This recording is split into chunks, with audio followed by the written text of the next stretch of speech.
ओम श्री गणेशाय नम नमस्कार बंधुगण आपण मानकु आम यूट्यूब चैनल को स्वागत। बंधुगण आजिर ए भिडियो रे आमे आपण मानकु कहबा पई जाउछु आगामी 3 दिनर स्थिति आपणकर किपरि रहिबो, केउ प्रकार ए आगामी 3 दिन को आपण प्लानिंग करिवे, ता सहित जदि आमे आपण मानकु कहबु केउ सब क्षेत्र रे आपणकु फायदा हेबो, केउ सब जिनिस रे आपणकु विशेष रूप रे सावधानता अवलंबन करबाकू पड़िबो, आपणकर लव लाइफ किपरि रहिबो, क्यारियर किपरि रहिबो, बिजनेस आउ व्यापार किपरि रहिबो एवं ता सहित स्वास्थ्यर मध्य महत्वपूर्ण इनफॉरमेशन आमे आपण मानकु देबु। आउ ए वीडियो शेष रे आमे आपण मानकु किछि उपाय विषय मध्य कहिबु, जहा द्वारा आपण ए दिन को आहुरी अधिक शुभ और मंगलदायक सब्यस्त करि परिबे। तेणु आगो को वीडियो आरंभ करबा पूर्व आमर आपण मानकु रिक्वेस्ट कि जदि आपण आमर ए चैनल ले नुआ आछंती तो चैनल को सब्सक्राइब करंतु एवं सांगरे नोटिफिकेशन बेल को मध्य ऑन करंतु, जहा द्वारा समय समय रे सो अपलोड हेउतबा नुआ नुआ वीडियो रो नोटिफिकेशन आपनकु मिलिबो। आसंतु जानिबा किपरि रहइबो ए आगामी 3 दिन आपनक पई विशेष भाबरे। जदि आमे आपण मानकु विशेष रूप रे कहबु, सबुठारु प्रथमे कहबु कि कोन आपनक पई ए 3 दिन रे पॉजिटिव रहबा पई जाउछि। जदि कहबा तो फ्रेंड्स, ए दिन रे प्रकृति आपनकु भरपूर साथ प्रदान करिबो। कौनसी लाभदायक एवं महत्वपूर्ण समाचार मिलिबा कारणरू आपण निजे निजकु आत्मबल एवं भावनात्मक रूप से बहुत अधिक सशक्त अनुभव करिवे। अटकी थिबा कार्य को पूरा करिबा पई मध्य आपण पूरा परिश्रम करिवे। ए दिन आपणक पई बहुत ही लाभदायक दिन साब्यस्त हेबाकू जाउछि। ए दिन रे कोनोसी महत्वपूर्ण समाचार आपणको अवश्य मिलिबो। आर्थिक समस्या सुधुरिबो। अटकी थिबा कोनोसी जमी बाड़ी संबंधित कार्य रे आपणको सफलता मिलिबार जोग मध्य बनुछि। एहा द्वारा पुराणा मित्रंको द्वारा साक्षात हेबा कारणरू मन बहुत प्रसन्न रहिबो।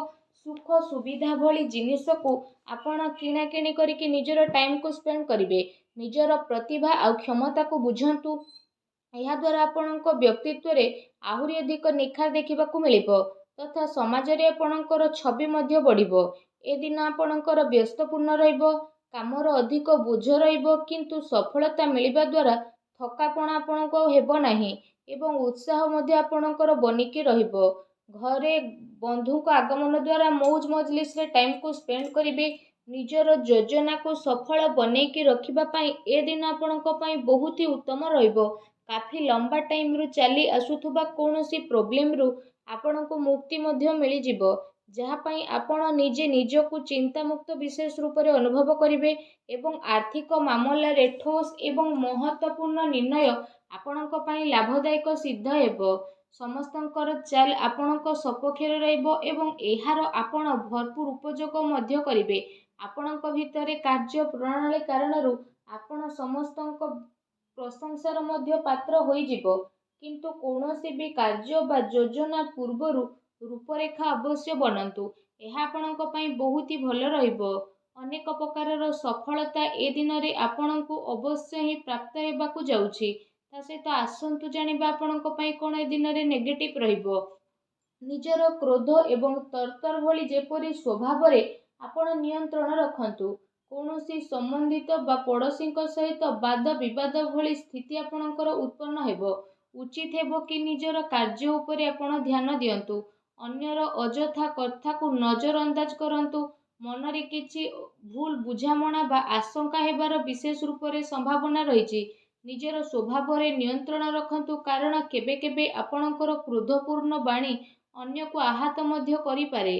एहा सह संबंध रे मध्य आपणकर कटुता आसे। आय संसाधन रे आपणकर कमी आसीबो, किंतु खर्च मध्य आपणकर बढ़िबो। सेथिपाई निज बजेट अनुसार खर्च करंतु। किछि अस्वस्थता मध्य आपण अनुभव करिवे, किंतु आपणकर कॉन्फिडेंस आपणकु एक्टिव बनेकी रखिबो। एहा सहित जदि कहिबा अन्य कारणरू कौनसी प्रकारर धन हानि मध्य आपणकर होई पारे। भाई भौणी सहित निजर संबंध को खराब ना हेबाकू दियंतु नाही। एहा द्वारा अकारण रे ही आपणकर चिंता उत्पन्न हेबो। कौनसी प्रतिद्वंदी जलन भावना कारणरू आपणक पई किछि नकारात्मक वातावरण मध्य अनुभव हेबो एवं किछि कथा को नै लड़ाई झगड़ा मध्य आपणकर होई पारे, किंतु टिके सावधानता आपणको प्रॉब्लम रु मुक्त मध्य प्रदान करिवो। घर बड़ वृद्धंकर अवहेला आदु करंतु नाही। केबे केबे भूल बुझामणा एवं अलस्वामी कारणरू ଆପଣଙ୍କର ବନୁଥିବା କାର୍ଯ୍ୟରେ ରୋକାବଟ ମଧ୍ୟ ଆସିପାରେ। ଏହା ସହିତ ନିଜ ବିଚାରରେ ମଧ୍ୟ ସୁଧାରତା ଆଣନ୍ତୁ। ଏହା ଆପଣଙ୍କ ପାଇଁ ବହୁତ ହି ଭଲ ରହିବ। ଆସନ୍ତୁ ଜାଣିବା ଏ ଦିନରେ ଆପଣଙ୍କର ଲଭ୍ ଲାଇଫ୍ କିପରି ରହିବ। ବୈବାହିକ ଜୀବନରେ ସାମଞ୍ଜସ୍ୟ ଆପଣଙ୍କର ରହିବ। ମନୋରଞ୍ଜନ ସମ୍ବନ୍ଧିତ କାର୍ଯ୍ୟରେ ଆପଣ ଆପଣଙ୍କ ଟାଇମ୍ ସ୍ପେଣ୍ଡ କରିବାରୁ ପରିବାରରେ ହାସ ପରିହାସ ଏବଂ ଖୁସିର ମାହୋଲ ରହିବ। ପାରିବାରିକ ବାତାବରଣ ଆପଣଙ୍କର ସୁଖଦପୂର୍ଣ୍ଣ ରହିବ। ପ୍ରେମ ସମ୍ବନ୍ଧରେ ମଧ୍ୟ ପ୍ରଗାଢ଼ତା ଆସିବ। ରୋମାଣ୍ଟିକ ମାହୋଲ ରହିବ ଏବଂ ନିକଟ ସମ୍ବନ୍ଧରେ ଡିନରରେ ଯିବାର ପ୍ରୋଗ୍ରାମ ମଧ୍ୟ ଆପଣଙ୍କର ବନୁଅଛି। କାଫି ସମୟ ପରେ ଘରୁ ବାହାରିବା ଏବଂ ଲୋକଙ୍କ ସହ ମିଶିବା ଆପଣଙ୍କୁ ଖୁସି ଏବଂ ଶାନ୍ତି ପ୍ରଦାନ କରିବ। ପାରିବାରିକ ବାତାବରଣ ଖୁସି ଭରା ରହିବ। ଘରର ସମସ୍ତ ସଦସ୍ୟ ଜଣେ ଆଉ ଜଣଙ୍କ ସହିତ ଟାଇମକୁ ସ୍ପେଣ୍ଡ କରିବେ। ବାହାର ସମ୍ବନ୍ଧୀୟଙ୍କ ସହ ସାବଧାନ ରୁହନ୍ତୁ। ଏହାଦ୍ୱାରା ମାନହାନି ହେବାର ସମ୍ଭାବନା ରହିଛି। ପରିବାରର ଗତିବିଧି ଆପଣଙ୍କ ଉପରେ ଦେଖା ମଧ୍ୟ ଯିବ।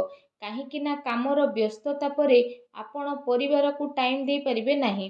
ସେଥିପାଇଁ ଆପଣ ସେମାନଙ୍କ ପାଇଁ କିଛି ଟାଇମ୍ ଅବଶ୍ୟ ବାହାର କରିକି ରଖନ୍ତୁ। ବୈବାହିକ ସମ୍ବନ୍ଧରେ କିଛି ସମୟରୁ ଚାଲି ଆସୁଥିବା ଟେନସନକୁ ଆପଣ ସୁଲଝେଇବାରେ ସଫଳ ପ୍ରଦାନ ହେବେ ଏବଂ ଘରର ବାତାବରଣ ପୁନଃ ସୁଖଦ ଏବଂ ମଧୁରପୂର୍ଣ୍ଣ ରହିବ। ଆସନ୍ତୁ ଜାଣିବା ଏ ଦିନରେ ଆପଣଙ୍କ ବ୍ୟବସାୟିକ କ୍ୟାରିୟର କିପରି ରହିବ। ଏ ଦିନରେ ବ୍ୟବସାୟରେ ପ୍ରଡକ୍ସନ ସମ୍ବନ୍ଧିତ କାର୍ଯ୍ୟରେ କମି ଆସିବା କାରଣରୁ ଚିନ୍ତା ରହିବ, କିନ୍ତୁ ଆପଣଙ୍କର ପେମେଣ୍ଟ ଆସିବା ଦ୍ୱାରା ଆର୍ଥିକ ସ୍ଥିତି ଆପଣଙ୍କର ମଜବୁତ ରହିବ। ସେଥିପାଇଁ ବେଶୀ ଟେନସନ ନେବାର ଆବଶ୍ୟକତା ନାହିଁ। ଉଚ୍ଚ ଅଧିକାରୀଙ୍କ ସହଯୋଗ ଆପଣଙ୍କୁ ଆପଣଙ୍କ କାର୍ଯ୍ୟରେ ସଫଳତା ପ୍ରଦାନ କରିବ। ତା ସହିତ କୌଣସି ବଡ଼ ଧରଣର ଅର୍ଡର ମିଳିବାର ମଧ୍ୟ ଯୋଗ ବନୁଛି। ସରକାରୀ ସେବାୟତ ବ୍ୟକ୍ତିଙ୍କ ଉପରେ କାର୍ଯ୍ୟର ଅଧିକ ବୋଝ ମଧ୍ୟ ଆପଣଙ୍କ ଉପରେ ରହିବ। କାର୍ଯ୍ୟ କ୍ଷେତ୍ରରେ କୌଣସି ନିର୍ଣ୍ଣୟ ଏକା ନିଅନ୍ତୁ ନାହିଁ। ଟିମ୍ ୱାର୍କ ବନେଇକି ଆପଣ ସବୁବେଳେ କାମ କରନ୍ତୁ। ଏହାଦ୍ୱାରା ବ୍ୟବସ୍ଥା ଉତ୍ତମ ବନିକି ରହିବ। ଆର୍ଥିକ ମାମଲାରେ କାହା ଉପରେ ଅଧିକ ଭରସା କରନ୍ତୁ ନାହିଁ, ନା କୌଣସି ପ୍ରକାରର ସମଝୋତା କରିବେ।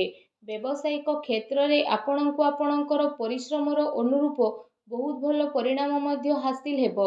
ଏ ଦିନରେ ଆପଣଙ୍କୁ ଆପଣଙ୍କ ଭାଗ୍ୟର ଅଧିକ ସହଯୋଗ ମିଳିବ। ଚାକିରି ପେଶା ବ୍ୟକ୍ତି କୌଣସି ସରକାରୀ ମାମଲାରେ ଫସି ମଧ୍ୟ ପାରନ୍ତି, ତେଣୁ ସାବଧାନ ରୁହନ୍ତୁ। ବ୍ୟବସାୟିକ ପରିସ୍ଥିତି ଆପଣଙ୍କର ଅନୁକୂଳ ରହିବ। ନିଜର ପୁରା ଧ୍ୟାନ ବିଜନେସରେ କେନ୍ଦ୍ରିତ କରନ୍ତୁ। କୌଣସି ବଡ଼ ଲୋକଙ୍କର ମିଳିବାର ସମ୍ଭାବନା ମଧ୍ୟ ରହିଛି।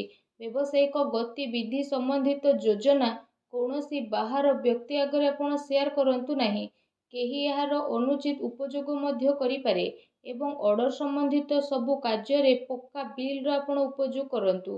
ଚାକିରି କରୁଥିବା ଜାତକଙ୍କ ପାଇଁ ଏ ଦିନ ବହୁତ ହି ଲାଭଦାୟକ ଦିନ ରହିବାକୁ ଯାଉଛି। ଏହା ସହ ଚାକିରି ସମ୍ବନ୍ଧିତ ଏ ଦିନରେ ଆପଣଙ୍କୁ ବହୁତ ହି ଭଲ ଖୁସି ଖବର ଅବଶ୍ୟ ହିଁ ପ୍ରାପ୍ତି ହେବ, ଯାହାଦ୍ୱାରା ଆପଣଙ୍କୁ କାଫି ଖୁସିର ଅନୁଭବ ହେବ। ଆସନ୍ତୁ ଜାଣିବା ଏ ଦିନରେ ଆପଣଙ୍କ ସ୍ୱାସ୍ଥ୍ୟ କିପରି ରହିବ। ଗ୍ୟାସ୍ ଏବଂ ଏସିଡିଟି ଦ୍ୱାରା ଆପଣ ପ୍ରୋବ୍ଲେମ ରହିବେ। ଖାଦ୍ୟପେୟରେ ସଂଯମତା ରଖନ୍ତୁ। ବ୍ୟବସ୍ଥିତ ଦିନଚର୍ଯ୍ୟା ରଖିବା ପାଇଁ ଆପଣଙ୍କୁ ଆବଶ୍ୟକ ରହିଛି। ସ୍ୱାସ୍ଥ୍ୟ ମୌସୁମୀ ପରିବର୍ତ୍ତନ କାରଣରୁ ଥକାପଣ ଆପଣଙ୍କୁ ଅନୁଭବ ହେବ ଏବଂ କମଜୋରି ଅନୁଭବ ହେବ। ନିଜର ଇମ୍ୟୁନିଟି ସିଷ୍ଟମକୁ ଷ୍ଟ୍ରଙ୍ଗ କରନ୍ତୁ। ତା ସହିତ ନିଜ ସ୍ୱାସ୍ଥ୍ୟକୁ ଆହୁରି ଅଧିକ ଭଲ ରଖିବା ପାଇଁ ଆପଣ ପ୍ରତ୍ୟେକ ଦିନ ଯୋଗ କରନ୍ତୁ, ବ୍ୟାୟାମ କରନ୍ତୁ ଏବଂ ସୁସ୍ଥ ରୁହନ୍ତୁ। ଆସନ୍ତୁ ଜାଣିବା ଆଜି ଆପଣଙ୍କ ପାଇଁ କ'ଣ ବିଶେଷ ଉପାୟ ରହିଛି। ଏ ଦିନରେ ଆପଣ ବିଶେଷ ରୂପରେ ସ୍ନାନ ଆଦି କରିସାରିବା ପରେ ନିଜର ଶ୍ରଦ୍ଧା ଅନୁସାରେ, ନିଜ ସାମର୍ଥ୍ୟ ଅନୁସାରେ ସବୁଜ ମୁଗର ଦାନ ଭଗବାନ ଶ୍ରୀ ଗଣେଶଙ୍କୁ ସ୍ମରଣ କରିକି କରନ୍ତୁ। ଏପରି କରିବା ଦ୍ୱାରା ଭଗବାନ ଶ୍ରୀ ଗଣେଶଙ୍କ କୃପା ପ୍ରାପ୍ତ ହେବ ଏବଂ ଆପଣଙ୍କ ଜୀବନର ସବୁ ଦୁଃଖ କଷ୍ଟ ଦୂର ହେବ, ସବୁ ବାଧାବିଘ୍ନ ମଧ୍ୟ ଦୂରେଇ ଯିବ। ଆଶା କରୁଛି ଆଜିର ଭିଡ଼ିଓଟି ଆପଣଙ୍କୁ ଭଲ ଲାଗିଥିବ। ଭିଡ଼ିଓଟି ଭଲ ଲାଗିଥିଲେ ଭିଡ଼ିଓଟିକୁ ଲାଇକ୍ କରନ୍ତୁ। ଆଉ ଯଦି ଚ୍ୟାନେଲରେ ନୂଆ ଆସିଛନ୍ତି ତ ଚ୍ୟାନେଲକୁ ସବସ୍କ୍ରାଇବ୍ ମଧ୍ୟ କରନ୍ତୁ। ଧନ୍ୟବାଦ।